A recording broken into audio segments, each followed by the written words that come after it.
नमस्कार, मैं स्वाति सिंह और आप देख रहे हैं हेलो हरिद्वार। इस वक्त हम लोग मौजूद है ब्रह्म निवास आश्रम दक्षिण में और आप देख सकते हैं कि यहाँ का जो माहौल है बहुत ही शांत है। हरिद्वार बेसिकली जाना जाता है कि एक धार्मिक नगरी है और उसी धर्म का पालन करते हुए ये संस्थान जो है अपना कार्य जो है लगातार 50 के दशक से लगातार चलाता आ रहा है, सामाजिक कार्यों में संलग्न है। तो हमारे साथ इस वक्त मौजूद है जोगिंदर पाल सिंह जी। तो आइए इनसे बात करेंगे और जानेंगे कि यहाँ की क्या क्या सुविधाएं हैं और कौन कौन से धार्मिक कार्यों में जो है, कौन कौन से सामाजिक कार्यों में यह संस्था संलग्न है। तो सर, आपका बहुत बहुत स्वागत है हमारे चैनल पर।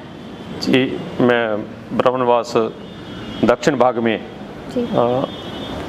सेवादार के रूप में गुरु महाराज जी ने मुझे भेजा हुआ है और यहाँ पे जो गुरु महाराज जी की संगत है वो यात्री के रूप में आती है और उनके रहने के लिए, खाने के लिए बिल्कुल निःशुल्क, किसी से कोई पैसा नहीं लिया जाता। वैसे ये संस्था जो है ना, इनकी आमदन का अपना कोई साधन नहीं है, दान के उस पर ही चलती है। तो गुरु महाराज जी भूरी वाले गुरुगद्दी परंपरा गिरिदासी संप्रदाय से संबंधित है संस्था और समाज के उत्थान के लिए, समाज की सेवा के लिए ये दिन रात कार्यरत है। उसी कड़ी में ये हमारा ब्रह्म निवास आश्रम हरिद्वार दक्षिण भाग सेवा में लगा हुआ है और विदेश में भी इस संस्था के कनाडा, ऑस्ट्रेलिया मतलब आश्रम है और पंजाब में खास तौर पर जो गरीब पछड़ा हुआ क्षेत्र था उसमें जो है ना, लड़कियों की पढ़ाई बिल्कुल इंटीरियर में गुरु महाराज जी ने 5-6 कॉलेज खोले हुए हैं। डिग्री कॉलेज हैं, बीएड कॉलेज है, स्कूल हैं और पीजीआई चंडीगढ़ में रोज़ाना देसी घी से तैयार लंगर भेजा जाता है रोज़ पंजाब के अलग अलग गांवों से। और पीजीआई चंडीगढ़ में 2 बसें निःशुल्क जो है ना मरीजों को लेकर जाती हैं गांव से और शाम को लेकर उनको घर ही उनको छोड़ते हैं। तो और भी बहुत सारे कार्य हैं, जैसे गौशालाएं हैं, मेडिकल कैंप लगवाए जाते हैं। विशेष तौर पे आज का जो कलयुग का समय है, इसमें जो गुरु महाराज जी के फॉलोअर हैं वो सभी नशा रहित हैं, किसी भी तरह का कोई नशा नहीं करता है।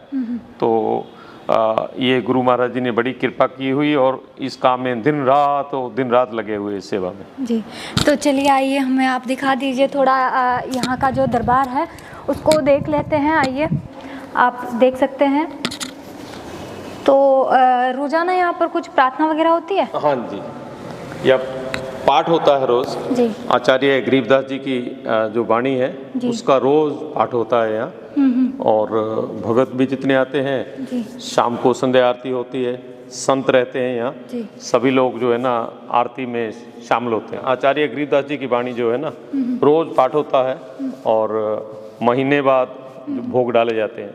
जी, तो आप देख सकते हैं यहाँ पर वाणी का पाठ होता है और ये कहीं ना कहीं श्रद्धा का एक केंद्र बना हुआ है कि अपने सुख दुख को भूलकर जो इंसान यहाँ पर आता है, अपने सुख दुख को भूलकर वो यहाँ पर जो है सामाजिक कार्यों में जो है वो संलग्न हो जाता है। आप देख सकते हैं चारों तरफ का नज़ारा कि कितनी व्यवस्थित तरीके से यहाँ पर सब कुछ जो है वो रखा हुआ है। भूरी वाले गुरुगद्दी परंपरा में दूसरे गद्दी निश्चिन जो हुए श्री सतगुर रकबे वाले श्री लालदास जी महाराज भूरी वाले, ये उनका जो है ना विग्रह है, मूर्ति है। जी। और उन्होंने भी यहाँ रह करके जो ना बहुत तपस्या की, सेवा करी। जी, तो चलिए आइए कुछ और यहाँ पर हम चीज़ें आपको दिखाते हैं, जैसे गौशाला और बाकी और क्या क्या है बाबूजी यहाँ पर? गौशाला है, संत सेवा करते हैं हम, संत रहते हैं। और यहाँ पर जो रूम्स हैं ये सब यात्री आते हैं यहाँ ठहरते हैं। कितने रूम्स हैं टोटल यहाँ पर? करीब 100 से ऊपर है। 100 से ऊपर यहाँ पर रूम्स हैं। तो जो सेवा जो उनको दी जाती है, जो रूम्स उनको अलॉट किए जाते हैं वो निःशुल्क किया जाता है? कोई पैसा नहीं, भोजन भी है, उन्हें रहने की व्यवस्था। आप देख सकते हैं सामने जो ये रूम्स है, ऐसे 100 से ऊपर यहाँ पर रूम्स है जो कि निःशुल्क जो है, किसी को भी यहाँ पर ठहरने की जो व्यवस्था है वो बताई जा रही है कि निःशुल्क यहाँ पर रूम मिलते हैं। खाने पीने की पूरी व्यवस्था यहाँ पर जो है वो निःशुल्क दी जाती है, कोई शुल्क यहाँ पर नहीं रखा जाता है। चलिए आपको गौशाला भी दिखाते हैं, बाकी और चीज़ें भी जहाँ पर खाने की व्यवस्था, बाकी रहने की, अंदर भी आपको दिखाते हैं इस आश्रम के कुछ दृश्य। तो अभी बोला जाता है कि सबसे बड़ा आश्रम है ये हरिद्वार का, करीब सबसे बड़ा आश्रम। जी, क्योंकि यहाँ पे जो है ना पिछले 70 साल से एक लंगर व्यवस्था है। शाम को 4 बजे रोड के ऊपर जो बाहर फक्कर घूम रहे हैं उनको लंगर खिलाया जाता है। रोज जो है ना 200-300 जो फक्कर लंगर लेते हैं और कंटिन्यूस चल रहा, ये कोरोना में भी चलता रहा। आप देख सकते हैं कि सामने यहाँ पर लिखा हुआ है लंगर हॉल, यानी कि खाना जहाँ पर खाते हैं सब लोग। तो यहाँ पर और साफ़ सफाई की भी बहुत अच्छे से जो है यहाँ पर व्यवस्था जो है वो की गई है। तो यहाँ पर ये गौशाला है यहाँ पर। तो अभी कितनी गाय होंगी टोटल यहाँ पे? ये 25-30 गाय। 25-30 गाय। 25-30 गाय। यहाँ पर आप देख सकते हैं कि 25 से 30 के करीब यहाँ पर ये गाय हैं। गौशाला है, बहुत ही अच्छे तरीके से इनका पालन पोषण यहाँ पर किया गया है। आप देख सकते हैं कि कैसे यहाँ पर ये 25 से 30 गायें, और बहुत ही सुंदर जो है यहाँ पर लग रही हैं गायें सारी की सारी। ये भी गौशाला का है। ये यहाँ पर गाय बनती है। कच्चे में है। हाँ। जैसे अब धूप है, शाम को इसमें ले आएंगे। ये पूरी की पूरी जो जमीन है ये आश्रम की है। अच्छा, आश्रम की है। आश्रम की गौ सेवा के लिए सारी। अच्छा। आप देख सकते हैं कि कितनी ज़्यादा ज़मीन है यहाँ पर। ये पूरी ज़मीन जो है गौ सेवा के लिए जो है आश्रम की ज़मीन है, जो गौ सेवा के लिए अलॉट की गई है। तो 20-30 लोग तो रहते ही हैं यहाँ। और यात्री भी आए रहते हैं। और प्लस में जो बाहर जो न फकरों को लंगर बांटते हैं 200-250 आदमी का, वो डेली बनाते हैं। अच्छा। तो 24 घंटे यहाँ पर खाने की व्यवस्था चलती रहती है। लंगर मतलब कोई आता है तो भूखा नहीं जाता है यहाँ से। आप देख सकते हैं कितना बड़ा प्लांट यहाँ पर लगा रखा है, काफ़ी बड़ा है। है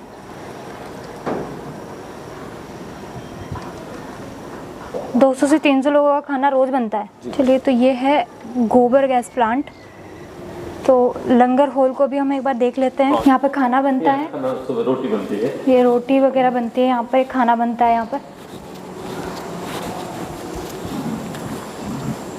काफ़ी अच्छे तरीके से सब कुछ मेंटेन है। ये पूरा रसोई घर है।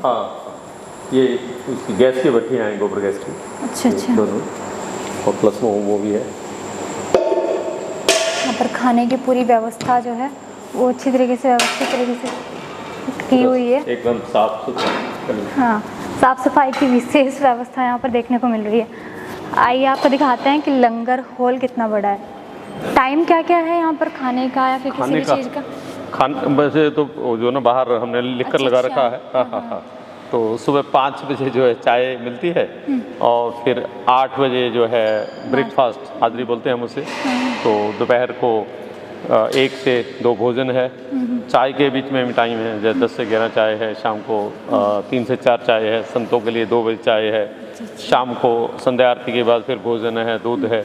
मतलब ऐसे टाइमिंग, ऐसे पर्टिकुलर टाइम पीरियड पे जो है सारी चीज़ें अवेलेबल की जाती हैं। आप देख सकते हैं यहाँ पर कि कितना साफ़ सफाई एक तरीके से और कितना व्यवस्थित तरीके से यहाँ पर पूरा चीज़ें जो है यहाँ पर देखने को मिल रही हैं। झूठे बर्तन, बर्तनों की सफाई आप देख सकते हैं कि कैसे यहाँ पर हाथ धोने के लिए, यहाँ पर पीने का पानी, और यहाँ पर जो है बर्तन, जो झूठे बर्तन है वो यहाँ पर रखे जाते हैं, यहाँ पर साफ़ किए जाते हैं। तो अलग अलग पर्टिकुलर एक जगह बनाई गई है, जिसमें एक जगह झूठे बर्तन है, तो एक जगह पीने का पानी की व्यवस्था है, और दूसरी जगह हाथ धोने की व्यवस्था है। आपका नाम?